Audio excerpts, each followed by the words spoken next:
Hello everyone, this is Shiki for Crafty Doodle Chick. In today's video, I'm going to show you how I made this love shaker card featuring a Neenah tiny cuts die set. Here's a die set I used today from Neenah called Tiny Cuts. This die set has 5 strip dies that you can use separately, but in today's video, I'm going to use them together. I first grabbed some hot pink foil cardstock that I used to die cut with this die set repeatedly twice. I then trim out each strip about 1/4 inch. This will give me 10 strips in total, which is plenty for creating my background. Then I use some strong liquid adhesive to adhere each strip down on a piece of cardstock that I cut down to 4 1/4 by 5.5 inches. And I used the grid line on my crafting mat as a guide to leave about 1/2 inch space between each strips. I chose to use liquid adhesive to do this is because that gave me some time to move things around if I didn't get it down perfectly at first, but you can definitely use some dry adhesive to put on the back of the cardstock and then die cut. That will save you some time. And when everything dried, I used scissors to trim off the excess, and I grabbed a stitch rectangle die and a circle die to die cut the panel with a circle window in it. And that's where I made my first mistake in this video. You see I used the micropore tape to tape down my dies. Even it's a low stack tape, it still tear the foil cardstock pieces. And I decided to not leave in the video so I don't waste your time, but I had to go back to die cut another strip with the hearts to replace the one that got teared. And here I grab a piece of pink fun foam to place on top of my card panel to draw the circle around it so I know where to die cut a circle window out of my fun foam piece too. And that's what I used to form my shaker cards. I grabbed a slightly bigger circle die to die cut the window out of the fun foam and use some strong double-sided adhesive to tape the two pieces together with a piece of acetate sandwiched in between. So speaking of shaker card, actually all those negative little pieces that you die cut have left from the Neenah tiny cuts die set, you can save them for the shaker cards too.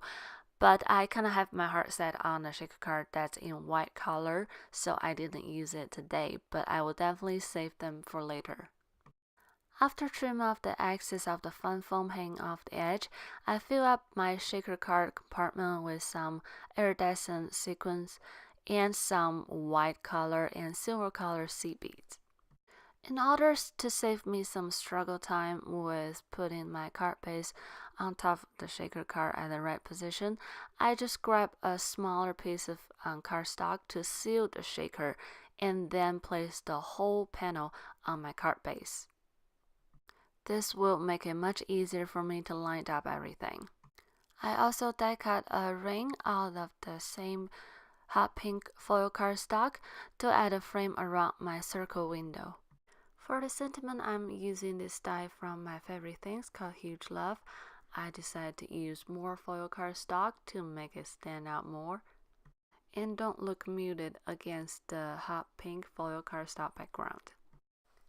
At CraftyDoodleChick.com, they don't carry this particular die cut I'm using today, but they have a very similar one from the general release from my favorite things and other products from many other companies. So be sure to head over to the website and check it out.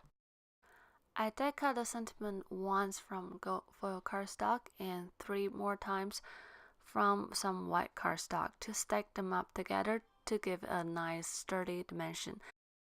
And here's where I run into a little bump in this card. If I would do this card again, I would choose dry adhesive to back up my cardstock and then do the die cutting so I can put down the letters without it keep moving around on a slick surface. I actually ended up with the letter kind of crooked, so I have to go back, peel everything off, and do the letters again. I also white heat embossed the sentiment You and Me Always from another My Favorite Things stamp set on a thin strip of black cardstock. I also cut each end with a fishtail shape to form a banner shape to go across the big letter sentiment Love. So my full sentiment would read Love, You and Me Always. And here's another mistake I made in this card.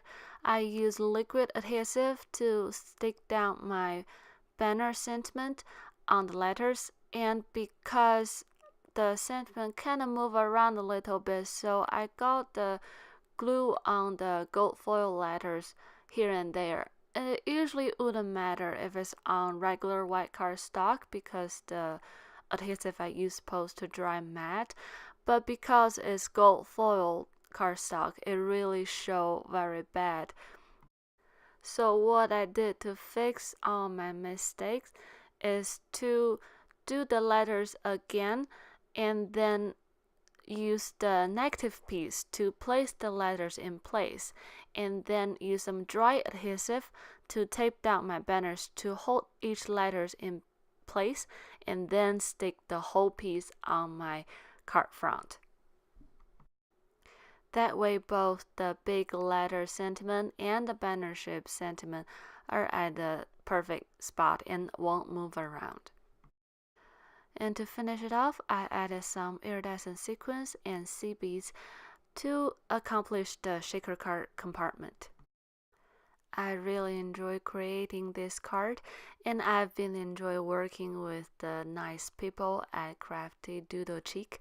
Make sure head over to the website to check out the products they carry, and subscribe to the newsletter to receive promotion sales and restock notifications. Thank you for watching me today. If you like this video, please give a thumbs up. Subscribe my channel for more card making tutorials. You can also head over to the Crafty Doodle Cheek blog post link I put down below in the description box for more information. Until next time, happy crafting! Bye!